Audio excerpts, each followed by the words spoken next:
In this video, I'm going to walk you through a mix I have done for a track from EEGLTN, and it's the first track I have mixed that isn't one of my own. So let's dive in. Okay, so the mix is all in grey. I work in grey, I hate colours, and when I was given these stems, it was like looking at 30 rainbows. So grey it is, but at the top we do have this one in yellowy orange, we have this one in red and this one in green. Now the one in green is this mix bounced out. This one is, the one in red is the mixed version from the artist, and the yellow one is the project mix. So let's have a quick listen. I'm going to drop straight in about here, where the main elements are in.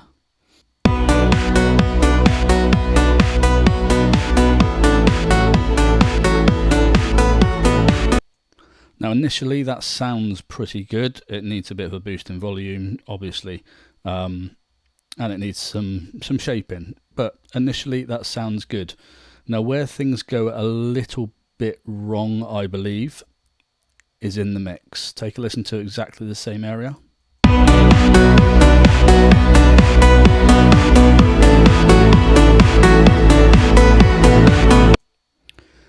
Now to me that all sounds quite squashed together and it's lost all its dynamics completely, and it feels like there's no movement, it just sort of drones. So this is the mix after I mixed it.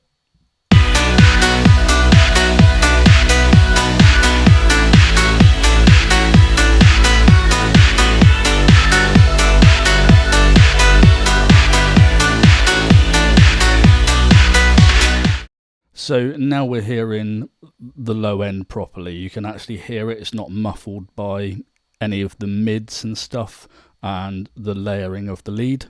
And we got a good volume out of it. Everything that's in the lead or the layers and any of the Atmos sounds, they are all present and you can hear all of them, as opposed to this mix where everything just disappears. Let's just do a quick A-B.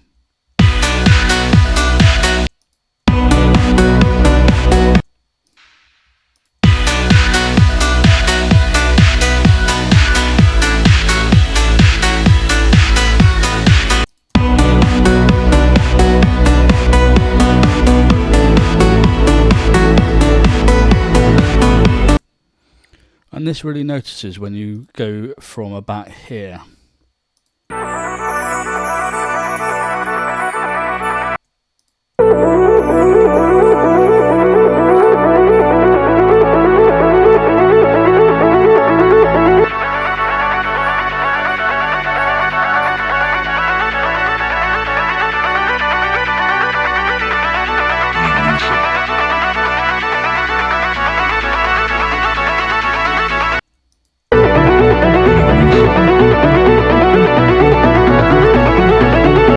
Again, it's all just a little bit too muffled. It's good, it's loud, it's there, but it's lost all its dynamics.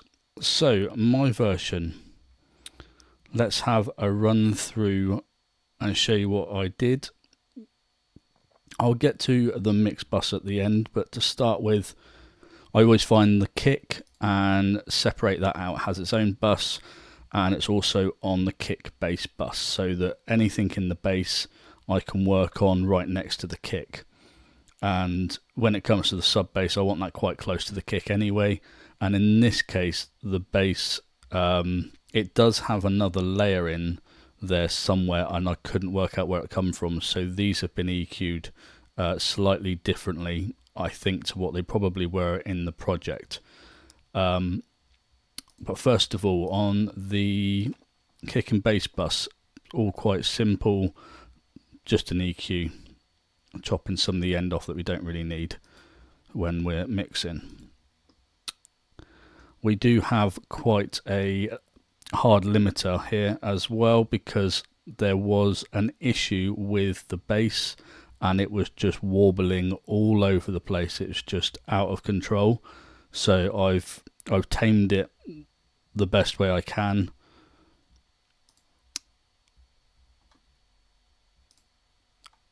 And then on the kick, got an EQ now. I've got quite a bit going on here. Obviously, I took some of this away because it just needed some space for some of the other elements to breathe. Obviously, we don't need all this, so I've got rid of that. But there was a bit of a click here that I wanted to keep. And just here, this is where it was sounding quite wooden, so I pulled out some of this, which generally around that sort of area, frequency range, it does tend to get woody. So I've pulled quite a lot of that out because it was really quite a nasty wooden sound. And I've boosted the bass a little bit because it just didn't seem to have any. So I mean, we are talking plus 3 dB. It's not nothing major, but it has brought the bass to life in the kick. As we go down, we've got the bass bus.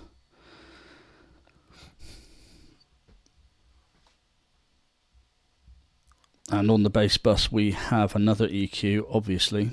And I've got rid of all of this that we didn't need, so we're making lots of space for all of the lead stuff that's going on and any of the highs, like hi-hats and stuff like that that's going on a little bit later on in the track. And again, chopped it off. Also got a C2, not really doing very much, it's just taking the edge off around the kick. And then on the shaper box, I'm just shaping it ever so slightly just to tail off before the kick and just keeping out of the way of the kick when it hits. And of course we have a clip shifter, and I have been quite brutal with this because I needed to shape the bass because of the way that it was just quite volatile. It never stayed where it wanted to, so I've been quite hard on that. At the same time, when I was trying to control it, I was losing all of its power and all of its movement, and at the same time I needed to keep that, but because there was so much movement going on, I had to try and tame it, which made it quite thin. So hopefully it's in the mix and I've actually managed to sort that out. Now this is the higher end of the bass. It's not the sub bass, it's the highs. Got an EQ on it, and I've just got rid of some of this so that there's more space again, because the other bass is taking up some of this space. There is some lead elements that's sitting just here that were being buried a bit, so I've dropped that out. And of course we've left some space here as well. There was some nice frequencies around this mark in the bass, which will sound obviously good for phones and whatever, so you've got to try and leave that in as well. Then we move on to saturation. I've given it just a little bit over here. Again, nothing major. And this is actually lower, but I am using a bit more drive on it. There was a slight issue with some artifacts, so hopefully I've pulled the artifacts out. Well, I have pulled the artifacts out, and it's sounding much better. And again, we got a clip shifter that I'm limiting quite hard again, just to keep it stable. And then we've got mono bass, and we've got a bit of width on it, and I've pulled it up to a decent frequency range that works without it being daft in the mono. So as we go on to the second bass, this is where all the sub bass is. They look quite similar. Again, this was the stems for this seemed a bit strange to me, because this one had low end in it and some other instrument, whereas this only had the low end in it. But there was a lot of mid-range and high frequencies and stuff going on as well. And when I was looking through the stems, I couldn't find the instrument that was actually in this one. It just didn't seem to be there. So I've had to make do with what I've got. So the low end, I've cut out quite a bit of this space for like the kick, just as it's around here somewhere, and some of the lead sounds that are in here. Cut some of that out and dropped it straight off because it's only sub anyway, but there was some frequencies in here that needed to stay, again, just so that it kind of works with the kick better, but obviously you're keeping all these sub bass. Clip shifter on here as well, not really doing a lot, just to give it a bit of a boost really. Then we've got a shaper box. Now the issue I had with shaping the bass is when the stems were bounced out, the sidechain was left on, so it was quite choppy and it didn't give me much to play with. So I have kept it out of the way of the kick and brought it up almost full, and then drop it back down a little bit so that it comes back up, so that it sort of rolls nicely. And what sound is there is still coming through, but it is cut down in volume, and then you still get the bit of bounce from that sweep. And then of course we've got another utility. The bass is monoed, a lot lower frequency this time, and anything over the top is going out wider. And we've got some volume automation on some of these as well, where it's just too overpowering in other areas of the track. So let's run through and have a look at the automation. So first of all, the kick has got a little bit of automation on it. It was too loud in the outro, so I've brought it down a little bit and tailed it off towards the end so that it matches all the other instruments that are tailing off as well. And I've done some frequency work because the kick in these sections just sounded like far too aggressive. And I did forget to mention actually that the kick was really aggressive, so I have shaped it ever so slightly. I've just got rid of the transient slightly so that it comes in a bit more thuddy rather than a massive click. It was just too aggressive for the style of music I felt. And there was a massive rumble here somewhere, so I've cut the rumble out, but it just tails into the bass just nicely. So on the bass then we have the side chain coming in different areas. So it's currently off in the intro, and it's on quite a lot of the way through, to be honest, and I tail it off a little bit and bring it back up where needed. So then we move down to some of these other things that are on before we go to nuts. We've got this, which I dragged out of one of the channels, mainly because it was still being affected by some sidechain, and I just wanted to pull it out, and the easiest thing to do is pull it out. It's still in the mix bus, but it's not in the everything bus, so it's just sat there. It's doing its own thing. It's EQ'd and it's just doing its own thing at the right volume. Same with this one. This was another instrument that needed taken out of the everything, and I'll tell you why that is in a second.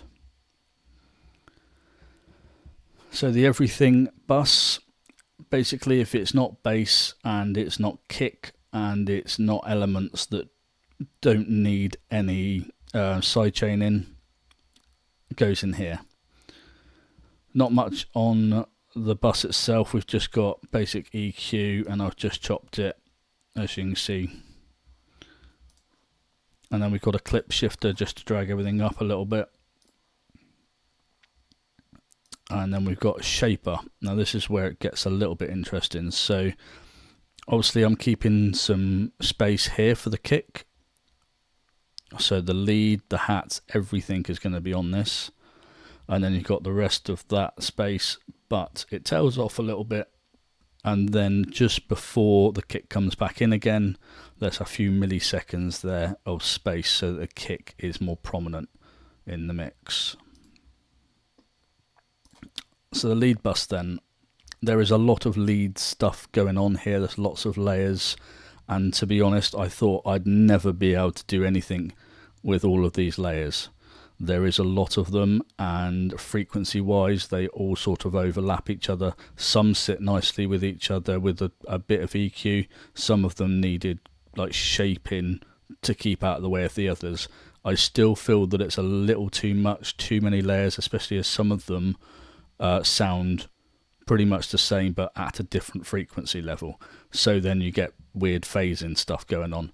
So I had to EQ them accordingly just to keep the phasing away.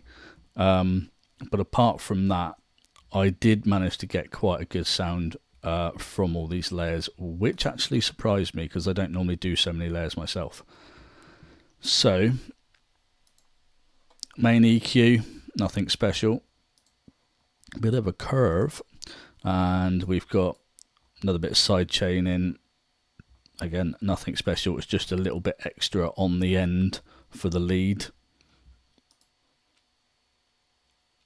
And that's just for the lead only. And then we've got a bit of saturation here just to get a little bit more crisp out of the lead. As we move down, there's not really a lot going on each channel, to be fair. This one's just got some EQ.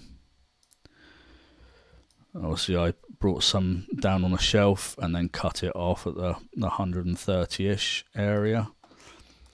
This one, ooh, where's my mouse gone? This one, that's cut off quite a lot more. And we've got a bit of width on that one. And the balance to me sounded really bizarre in the mix, so I've pulled it right over hard. Just to try and get it a bit more in the middle because it just sounded out of place. Next we got this one, which has another EQ. Again, nothing special, just keeping it in its place. And then we got this one, which I felt needed a bit of something pulling out. I've gone mad, plus 6 dB. There was a frequency here that sounded great and I wanted to pull it out, but I wanted to drop the volume of the entire track quite a lot. So I pulled that frequency out and kept the volume low, and it sounds spot on in the mix. Then on this one, again, I've chopped off some of the high end here so that I'm making room for some of the other layers and obviously the percussion later on. And we don't need any of this at all anyway, so there's a nice sound worked here. And this has got quite a lot of volume on it because it was kind of like quite distant in the mix.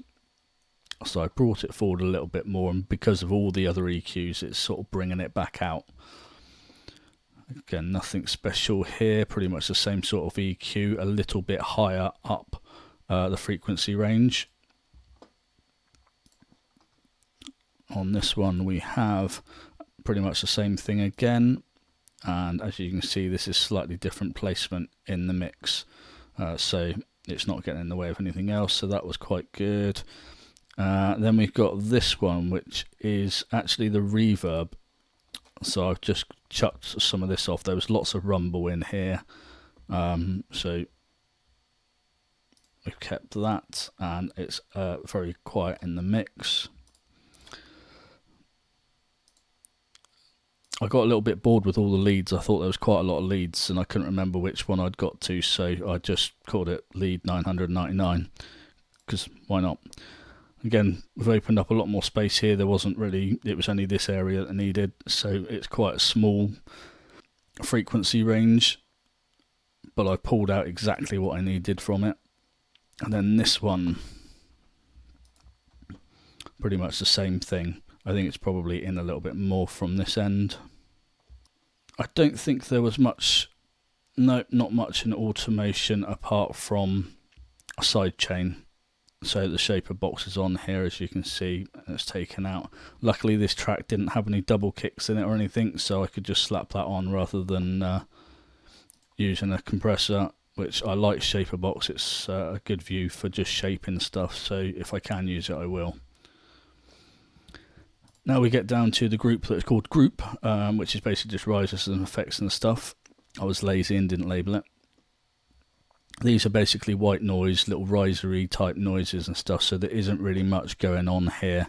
I've EQ'd it. I've cut off some of the sharpness from the end and obviously any low rumbles, but they're well in the mix, and they're pretty low in the mix anyway. Got a few other sound effects here which I've kept low in the mix, no EQ on it because it's already on the bus, so there wasn't really much to do here. This is another effect here which again there's nothing on it. I've just left it and let the bus do it. There was something here that needed some work doing. There was a horrible noise coming out which was really sharp and piercing, so I've taken that out completely. But annoyingly, it could have done with being cut off around here, but there was some frequencies here that needed to stay in the mix, so I worked with it. And this is just another little sound, nothing major, so that's not got anything. Then we go down to the vocal. Nothing actually on the bus, it's on the vocal itself. So we've got an EQ, just taken some of the rumble out of it, but the rest of it stayed and it worked fine.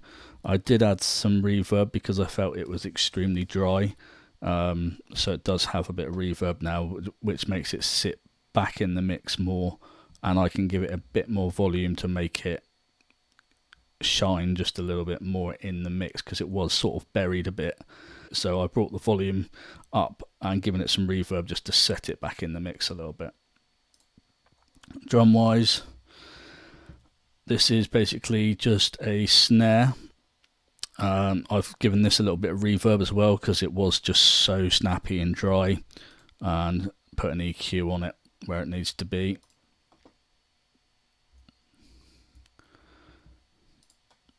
Nothing on the actual perk itself. The hats, again, simple EQ, just the highs, and there was a little bit of noise here somewhere that I felt needed to still stay in, so that is there, nothing else on those. So that is the mix and the work that I've done on the mix. This is where things get a little bit more interesting. EQ, pretty standard. Nothing really needed to be changed because I've done all the hard work in the separate tracks themselves, so I didn't have to do anything here really. But that EQ is always on my mix bus. We got some clip shifter here on the mix bus as well, just giving everything a nice big boost. I don't even bother with the glue compressor anymore because this really does glue it all together quite nicely, in my opinion. So I just don't bother with glue compressor, I just use the clip shifter now. Then we've got this, which is a bit of drive on the high frequencies, just to give the overall mix a nice crisp edge. We've got a utility here, which has got some automation on it because some of these sections, I'll show you, some of these sections got a little bit too loud, so I just notched them out. Now, moving on to this. I'm going to talk about this one in a second. We've got the utility here, which I was just using to check the mono sound. And then we've got a limiter. And I really like using the Waves limiter, nice and simple. So the mix is sounding really good. And I wanted to make sure that we are hitting the right luffs. So I'm just going to run through all of these tracks. This has also got it on, so I will add that. Add that, add that. So the unmixed file, let's have a look and see what the luff rating is for this track.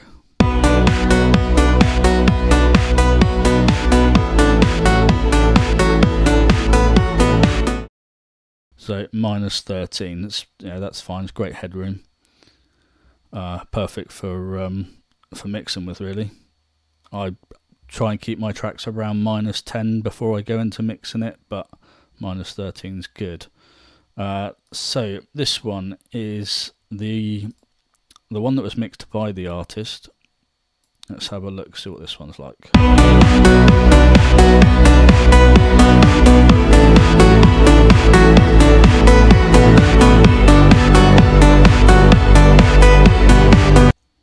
Actually quite impressive luff wise, minus 8.6. And then let's have a look at this one.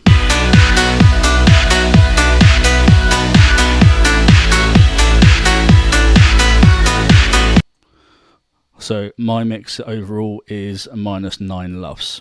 So it's not quite as good as this mixed one, the artist mixed one, but mine does have a lot more detail. It's got more dynamics coming through, and you can hear much more of the instruments that are in it. So overall, I'm quite happy with that. This genre of music is generally around -10 LUFS. If you get -9 and you've still got a really nice dynamic mix, brilliant. If you get -8 and you've still got a nice dynamic mix, you're onto a winner. So I'm happy with -9. So back to the mix bus. This is the plugin that I left out, so I'm going to load this one up. This is mid-side EQ. So where I usually start when I load this, I bring this up roughly around the 200 Hertz, sometimes less, sometimes only 100 Hertz, depending on the track itself. The curve's always 12, both sides. And then on the mono side, 41 Hertz, something like that. I don't really touch much on the stereo side because I've already done all that work. What I do is turn the mono maker up just a little bit. It's not gone up that far, to be honest. I didn't really need to, but it does help me out if there is anything crazy, and then I can back it off once I go and fix what's causing me to turn the mono maker up. But 117 Hertz, I'm quite happy to leave that as that. Now, over on the mono side, I generally open up quite a lot. I don't keep them small bells. I like to open them up quite a bit, and then I will increase whichever frequency I think I need, and then bring the frequency into the right area of where it needs. So when you mono the mix and AB your stereo mono mix, it should sound pretty much identical, but you've just got that little extra width. So let's have a listen to it in stereo, and then I'll mono it as we go a couple of times, and you can hear the difference before this has been done.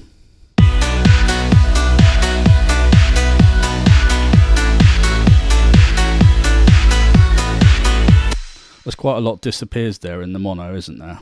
Now we turn it on.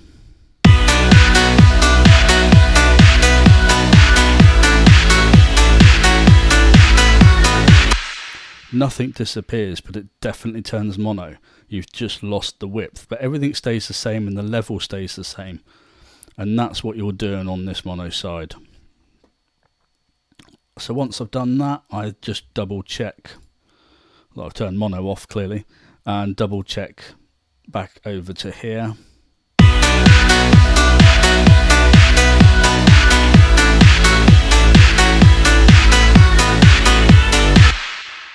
Yep, happy with that, and then bounce it out. So hopefully you've seen everything that I've done in this mix and how I brought it from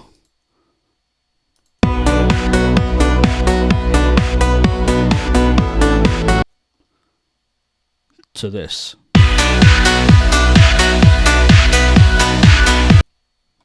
I hope you have found this video helpful, and if you notice anything that I'm doing that might be a bit weird and you think, why is he doing that, or he shouldn't be doing that, leave us a comment. Now EEGLTN, if you like the mix, this will cost you 200 quid. Anyway, that's it for this video. See you in the next one.